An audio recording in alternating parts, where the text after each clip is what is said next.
tuning in to LCTV, Channel 66.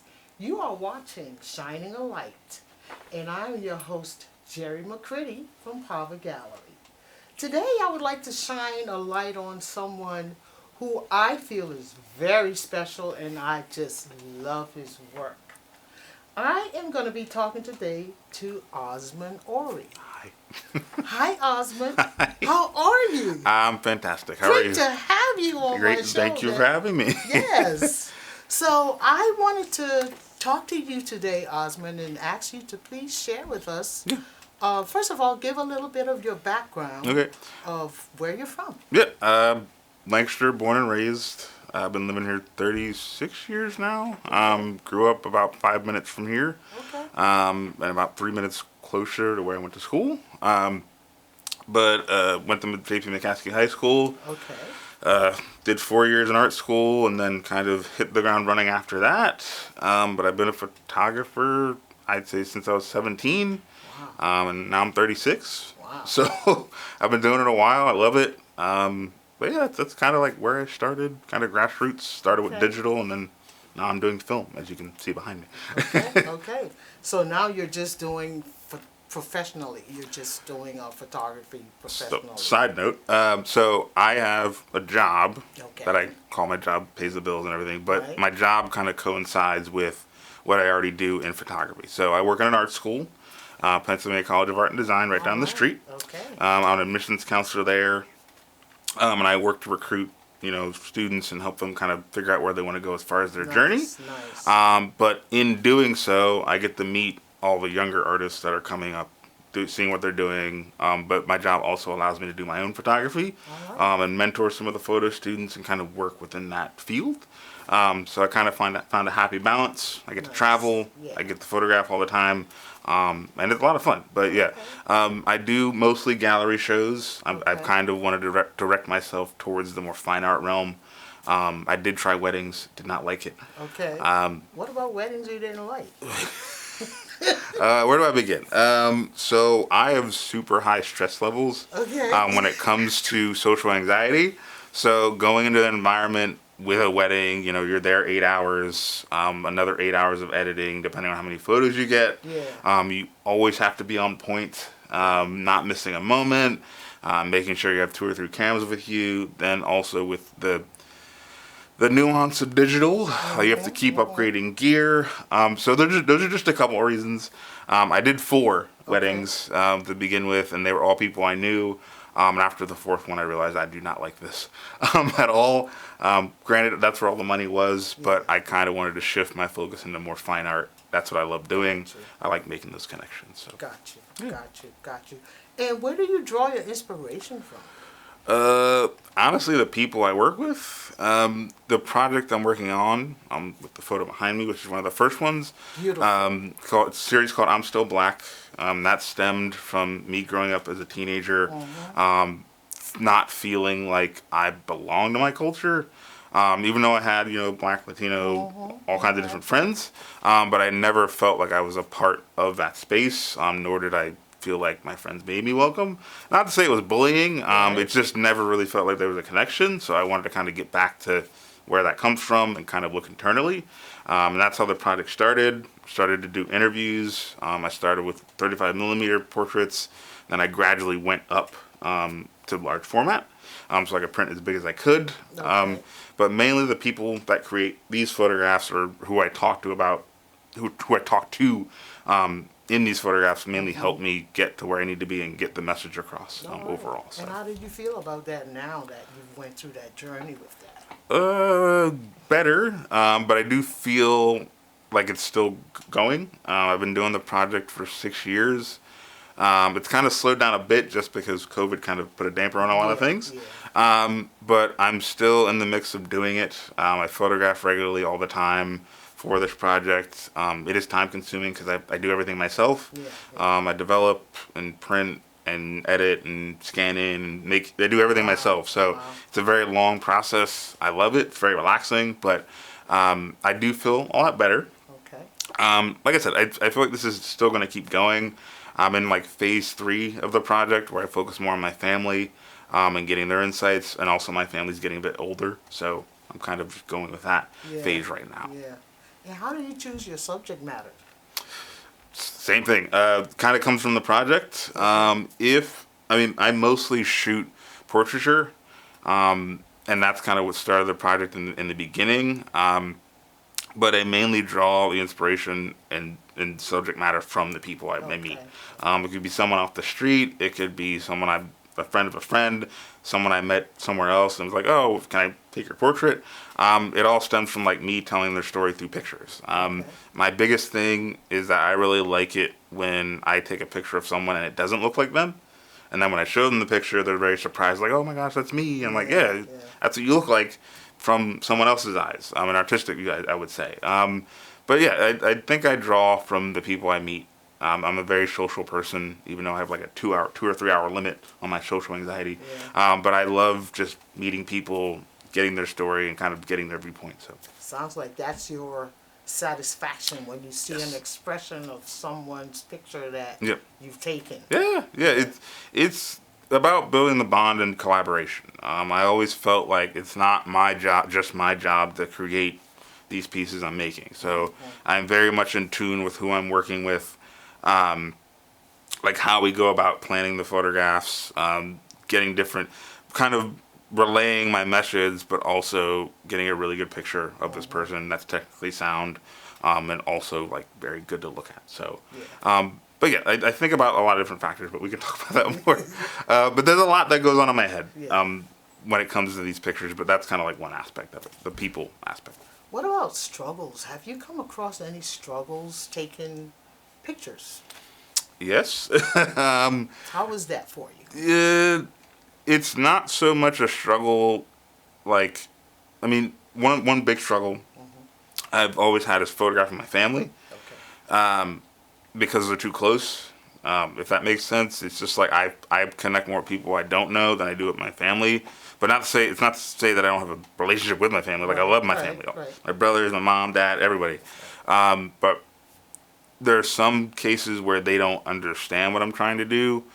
Now lately they've gotten it, but they were in the beginning when I started the project. They were like real fidgety, not real comfortable in front of the camera, and my camera takes like 20 to 30 minutes to like actually get to photographing. So it's like waiting around, kind of people being patient. That's like the big struggle for a lot of people. Like they don't understand. Like I can't just snap the picture and then you can see it. Like you have to wait like a week or two until I can actually show you. And I'm very meticulous, so it takes even longer. So I think it's a gift and a curse. The process is kind of like the struggle, but also dealing with my family is also a struggle. Not to say they're difficult, but just photographing them is hard for me. So yeah. Right. And sometimes I've seen some awesome photos of you have taken with women in the nude. Yeah. How do they respond to those photos? In my opinion, they're beautiful. Well, thank you. Natural, seriously. Thanks. With those, that started when I was in college, and that kind of spurs from, like, I've always felt that there's been an objectification with that type of photography, and like it's gotten better, but that's kind of what started me. Like I can take these pictures better and not make my friends feel like sexual objects. I saw that. And I never, granted I'm a male, and there will always be that male gaze, but I wanted to kind of subvert that when I was in college and like make things unflattering, make things be real, like have these people in real situations, or make it not just about the body, make it about like the room they're in, the environment, the composition, like all those kinds of different things. So that training I gave myself to just keep photographing kind of led me into the project where I had to make a shift for myself. And that's where the project kind of stemmed from when I got a residency at Millersville. And then lately it's just been mostly portraits that I've been focusing on. I haven't been doing a lot of figure work, just because of the fact I'm kind of moving on from it.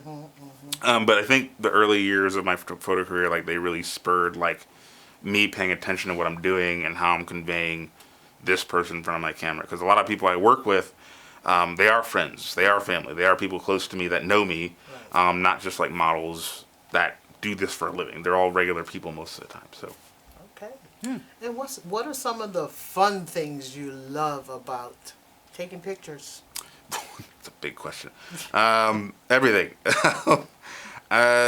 Generally, I mean, it's kind of everything. I love the film aspect of it. I love the cameras I use. I love the people I meet. I love that it lets me meet new people. I love that me and my wife are both artists, so we can connect on that front. I get to connect with other photographers via digital age now, so I get to surprise people that I still shoot film in the age of digital, I would say. But yeah, there's a lot of things that give me joy about it. But it's just like the process, the editing, going into the darkroom, like all that stuff is what makes me happy about it. So. And do you have your own home studio? Because you were just saying that you did your own everything. Yeah. Where does that take place? So I have my office. Okay. Like I have my scanner and everything and hard drives and everything's backed up, but I don't have a darkroom. I also can't print that big in a darkroom. I use either my school's computers to print that big, which is like 44 inches, so it's like roughly 3.5 by 5 feet. And those printers cost like $8,000, so I have to use what the school uses. But that's the only thing I don't do. When it comes to printing, I do everything, but it's like I don't have the actual printer at my house because we don't have room, and I don't use a darkroom because the prints are too big. There's not trays that exist that I can put them through the chemicals and actually make big black and white prints like that. So yeah. What's your favorite camera you like to use? Another go-to camera. It's another hard question. I own like 30 cameras. Okay. And all of them I try and use, but the one that's like the one I bought when I was out of college, I still own it. My brother helped me get it. It's called a Hasselblad 503CX. It's an old camera from like 1997, but it's like the top of the standard of like medium format. Just to give context, there's like 35mm, which is like point and shoots. Medium format, which is a little bit bigger, clearer picture, and then large format, which is this. So it's like the old school bellows cameras. But I mostly shoot on medium format, which is that camera. But that one's like hands down my favorite. And then there's another one I do want that I'm saving for. But Christmas is coming. This is not a Christmas gift camera. This is a me purchased camera. No one is buying me this camera. You never know. It's possible. But the camera I want, I will save for because I know I would not want my wife to spend money on this camera. So I will buy it myself. But yeah, it's in the works. But like I said, that Hasselblad is the one. That was the one I wanted right out of college, and I bought it myself, and it was great. So nice. Color, black and white. Which one's your favorite? Doesn't matter. You just go for it. Yeah, it kind of depends on the vibe. If it's overcast, it's a kind of a dull day, I'll probably go more black and white. But if it's really bright out, the sun kind of contrasts the colors of what the subject's wearing, I'll definitely go more color that way.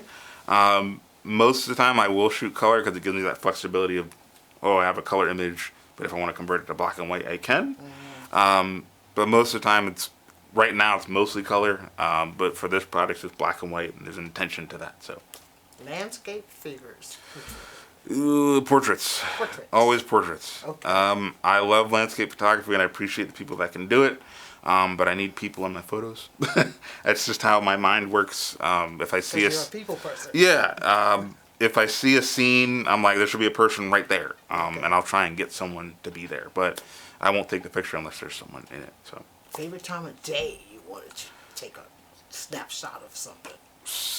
Morning and evenings. That's specifically during the summer, because it's really, really warm light in the morning, really, really warm light at night, and it stays daytime till like 9 o'clock. So the only problem is the heat, because my process is so slow. The heat kind of gets to me, but I'd say morning and evenings.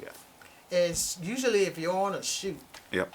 How much equipment do you take behind you? Because sometimes I see photographers with gazillions of equipment and they barely use it. I don't carry anything. It's my camera, my light meter, and the film. That's it. Wow. 3 pieces. 3 pieces. On average, I'll get 8 pictures with the camera like this, so I have 8 pictures total for a shoot. Or with my other camera, the one I told you about, that'll be 36 pictures. Wow. So comparatively, some photographers will take like 400. I'll have 36. 36 pictures. Yeah. And out of those 36, you choose the best ones. Yeah, I'll probably get like 4 4. out of the 36. Yeah. Wow. And that's not just, I wouldn't say it's me being bad, but it's like Yeah. like I said, I'm very much like, I need this to be a certain way, and if it's not the certain way, I'll do it again. So. Well, wow.